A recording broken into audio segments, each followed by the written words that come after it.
Assalamualaikum warahmatullahi wabarakatuh. Saya Raden Irwandi. Baiklah, di sini saya akan menjelaskan apa itu kalimat efektif. Poin pertama, pengertian kalimat efektif. Kalimat efektif adalah kalimat yang dapat mengungkapkan gagasan penutur atau penulisannya secara tepat sehingga dapat dipahami oleh pendengar atau pembaca secara tepat pula. Efektif dalam hal ini adalah ukuran kalimat yang memiliki kemampuan menimbulkan gagasan atau pikiran atau pendengar atau pembaca. Dengan kata lain, kalimat efektif adalah kalimat yang dapat mewakili pikiran penulis atau pembicara serta tepat sehingga pendengar atau pembaca dapat memahami pemikiran tersebut dengan mudah, jelas dan lengkap seperti apa yang dimaksud oleh penulis atau pembicaranya. Poin kedua, penekanan kata dalam kalimat. Penekanan dalam kata kalimat adalah upaya pemberian aksentuasi, pementingan atau pemusatan perhatian pada salah satu bagian kalimat, agar bagian yang diberi penekanan itu lebih mendapat perhatian dari pendengar atau pembaca. Bagian kalimat yang penting perlu diberi penekanan agar maksud kalimat secara keseluruhan dapat dipahami. Adapun cara untuk penekanan kata antara lain: A. Mengubah posisi dan kata dalam kalimat, yakni dengan cara meletakkan bagian yang penting di awal kalimat. Contohnya, 1. Harapan kami adalah perencanaan pendidikan gratis secara dicanangkan pemerintah. 2. Pada kesempatan lain, kita akan membahas masalah ini. B. Menggunakan partikel. Penekanan bagian kalimat dapat menggunakan partikel la, pun, dan ka. Contohnya, 1. Adalah yang harus bertanggung jawab soal ini. 2. Bisakah dia menyelesaikannya? 3. Kami pun berangkat dan segera. C. Menggunakan repetisi, yakni mengulang-ulang kata yang dianggap penting.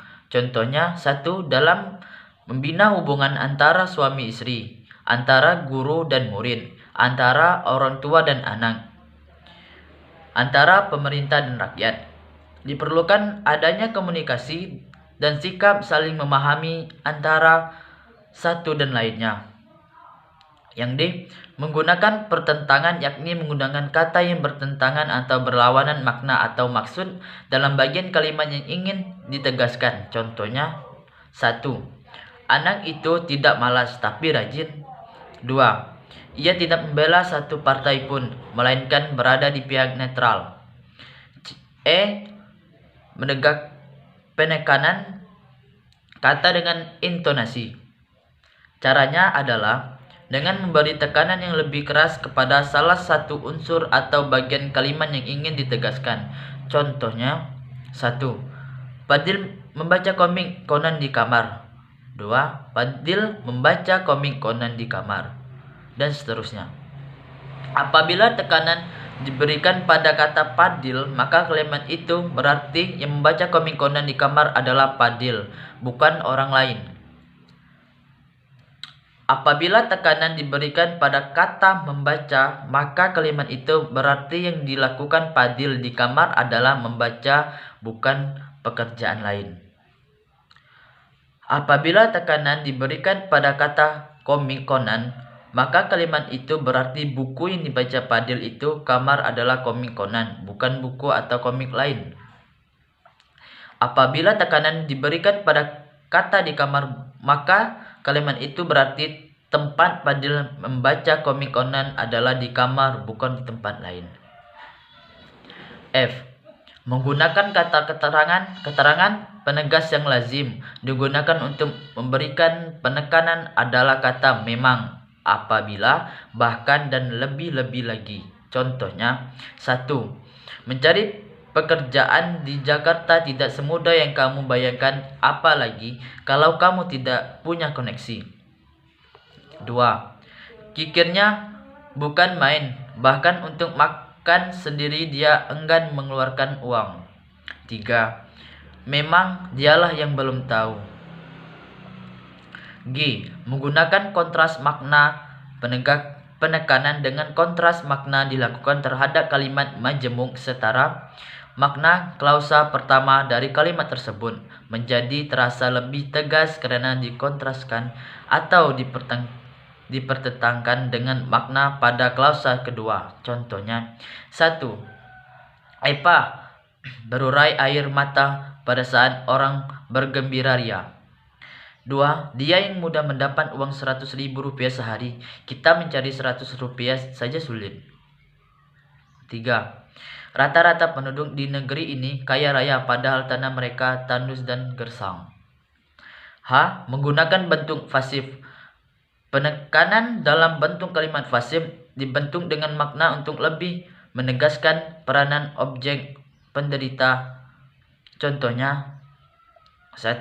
Ali dan Hasan dimarahi oleh dosen, atau kalimat asalnya dosen memarahi Ali dan Hasan. 2. Pohon tua itu ditebang kakek kemarin, atau kalimat asalnya kakek menebang pohon tua itu kemarin. 3. Buku itu sudah saya baca, atau kalimat asalnya saya sudah membaca buku itu. Poin ketiga, kehematan kata dalam kalimat. Yang dimaksud dengan kehematan dalam kalimat efektif adalah hemat mempergunakan kata, frasa, atau bentuk lain yang dianggap tidak perlu kehematan. Tidak berarti harus menghilangkan kata-kata yang dapat menambah kejelasan kalimat. Penghematan di sini mempunyai arti penghematan terhadap kata yang memang tidak diperlukan, sejauh tidak menyalahi kaidah tata bahasa. A. Ada beberapa kriteria yang perlu diperhatikan. 1. Penghematan dalam dilakukan dengan cara menghilangkan pengulangan subjek. 2. Penghematan dalam dilakukan dengan cara menghindari pemakaian superordinat pada hiponimi kata. 3. Penghematan dapat dilakukan dengan cara menghindarkan kesinoniman dalam satu kalimat. 4. Penghematan dapat dilakukan dengan cara tidak menjamakkan kata-kata yang berbentuk jamak. Poin terakhir, kevariasian kata dalam kalimat. A. Variasi dapat pembukaan kalimat. Ada beberapa kemungkinan untuk memulai kalimat demi efektivitas, yaitu dengan variasi pada pembukaan kalimat. Dalam variasi pembukaan kalimat, sebuah kalimat dapat dimulai atau dibuka dengan 1. Frase keterangan atau waktu, tempat, dan cara. 2. Frase benda. 3. Frase kerja. 4. Frase penghubung. B. Variasi dalam pola kalimat. Demi mencapai sebuah efektivitas dalam kalimat yang menghindari suasana monoton yang dapat menimbulkan kebosanan, pola kalimat subjek, predikat, objek dapat diubah menjadi predikat, objek, subjek, atau yang lainnya. Yang C. Variasi dalam jenis kalimat. Untuk mencapai efektivitas sebuah kalimat berita atau pertanyaan dapat dikatakan untuk kalimat tanya atau kalimat perintah. Yang D. Variasi bentuk pasif-pasif. 2. Pohon